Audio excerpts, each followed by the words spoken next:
Ciao a tutti, oggi vediamo le One More Piston Buds Pro, che sono delle buds True Wireless in-ear dotate di Bluetooth 5.2 e di un driver full range da 10 mm. Il driver è stato messo a punto da Luca Bignardi, che per chi non lo conoscesse è un musicista e produttore musicale che ha collaborato con tantissimi artisti italiani e stranieri. Le Piston Buds Pro supportano i codec AAC e SVC e sono certificate IPX5, quindi resistono alla pioggia e alla polvere. Offrono caratteristiche di cancellazione del rumore adattiva fino a 38 decibel, che andremo a misurare più tardi con i consueti test dei microfoni, e le specifiche indicano una durata della batteria fino a 7 ore e mezza e una durata totale per un massimo di 30 ore e offrono anche la ricarica parziale veloce. Ho qui con me la colorazione nera, ma sono disponibili anche in bianco. Andiamo a vederle più da vicino e procediamo con l'unboxing. Nella confezione troviamo la custodia con gli auricolari all'interno e che vedremo nel dettaglio a breve, il manuale utente in diverse lingue, per lo più orientali dove però manca la lingua italiana, un foglietto con un QR code che se lo inquadrate con la fotocamera vi rimanda ad una pagina del sito One More che vi informa circa l'autenticità del prodotto acquistato. Poi troviamo il cavo di ricarica USB-A USB-C di circa 30 cm e 3 ulteriori coppie di gommini taglia XS, S ed L, la taglia M come sempre già installata. Sui gommini torneremo più tardi.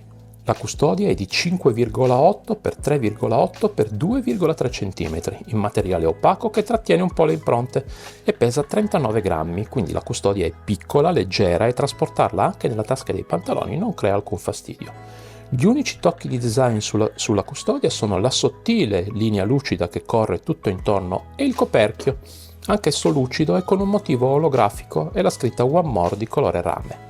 Sulla parte frontale è presente il LED che si colora di verde o ambra per comunicare lo stato di carica. La porta USB-C è posizionata nella parte posteriore e di fianco, appena visibile, è presente il pulsante per avviare la procedura di accoppiamento via Bluetooth. Questo modello non supporta la ricarica wireless, ma ha il sensore di effetto Hall, pertanto gli auricolari si connetteranno automaticamente pochi istanti dopo aver aperto lo sportellino. La costruzione è buona, la cerniera, anche se piccola, come del resto è normale che sia, ha un impercettibile gioco ma nulla di particolarmente grave e anche le rifiniture sono buone e la costruzione è fatta bene. Il rumore prodotto in chiusura è piacevole, e vi faccio notare come si debba applicare un po' di forza per aprire il piccolo coperchio.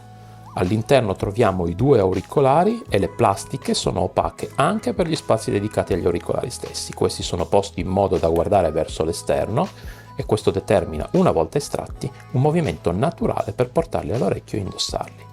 I magneti sono piuttosto potenti e gli auricolari difficilmente escono dalla loro posizione e l'estrazione risulta semplice per via del fatto che sono piuttosto sporgenti, quindi basta infilare il dito nell'incavo superiore e vengono via facilmente. Stesso discorso per l'inserimento che è altrettanto agevole. L'auricolare è di tipo Buds in-ear ed è piccolo, anche la capsula, che ha la classica forma a goccia, anche se qui un po' più arrotondata del solito, è comunque più piccola di tanti altri modelli. One More è parecchio attenta al design dei propri prodotti e spesso propone soluzioni particolari da questo punto di vista. Queste Piston Buds Pro non fanno eccezione e, come dice il nome, ricordano la forma di un pistone. Difatti questa parte cilindrica, che ne consente la presa e fuoriesce dal canale auricolare, insieme alle due strisce orizzontali è palesemente la parte terminale di un pistone motore. L'auricolare è totalmente opaco, tranne l'area per i comandi touch che invece è lucida e riporta il logo One More di color rame e con il medesimo motivo olografico della custodia. Inoltre su ognuno è presente un piccolo LED bianco che indica se è in ricarica e modalità di accoppiamento e così via.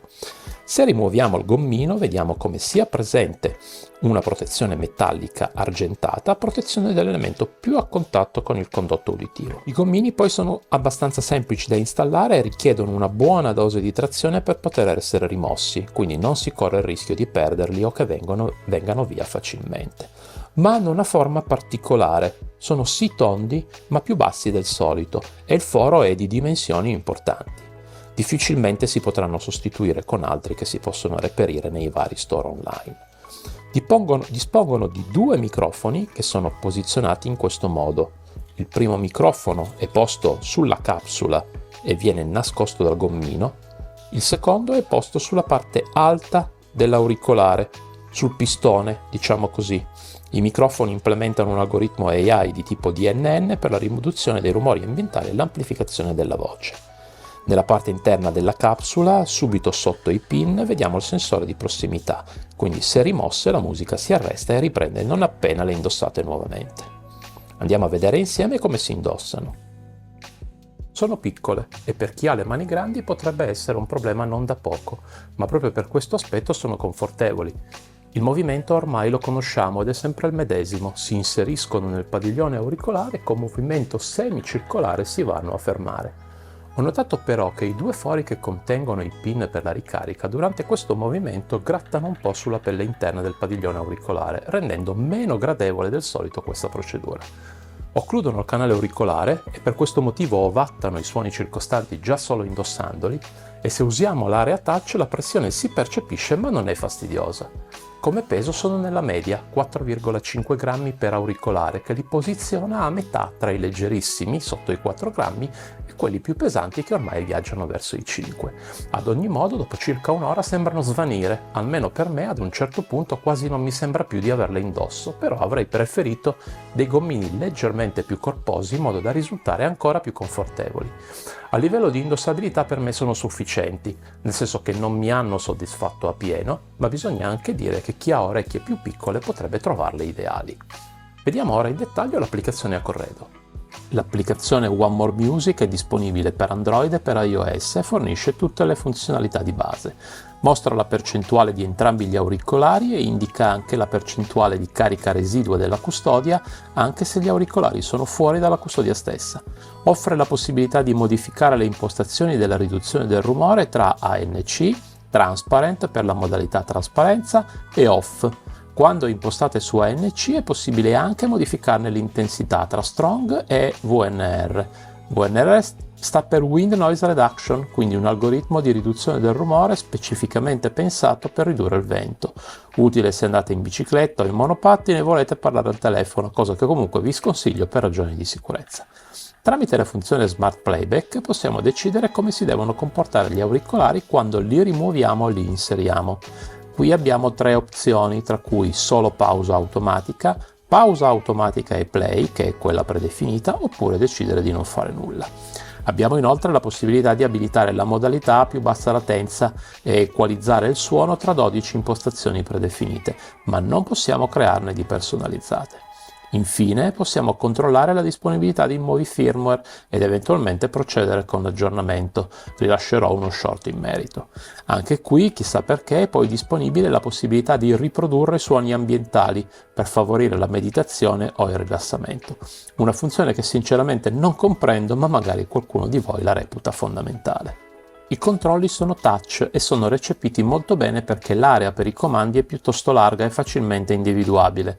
Dall'applicazione però possiamo modificare esclusivamente il doppio e il triplo tocco. Il tocco singolo non è implementato e pertanto non è impostabile. Con il doppio tocco possiamo fare play e pausa su entrambi gli auricolari, mentre con il triplo tocco possiamo abilitare l'assistente vocale. C'è anche la possibilità non documentata o comunque non evidente dall'applicazione di utilizzare il tocco prolungato per modificare le impostazioni dell'ANC. Possiamo poi modificare la configurazione di base potendo attingere dallo stesso elenco di comandi disponibili sia per il doppio che per il triplo tocco. Avendo però a disposizione esclusivamente 4 azioni, la configurazione risulterà in ogni caso insufficiente. Qui era forse il caso di sforzarsi un po' di più. Il profilo sonoro di default è piatto, esattamente come la linea che vedete dall'app quando selezionate l'impostazione studio che è quella di default. Ma questo non necessariamente è un male, anzi, significa invece che il driver è tarato molto bene e suona piatto proprio perché è una situazione voluta e ricercata.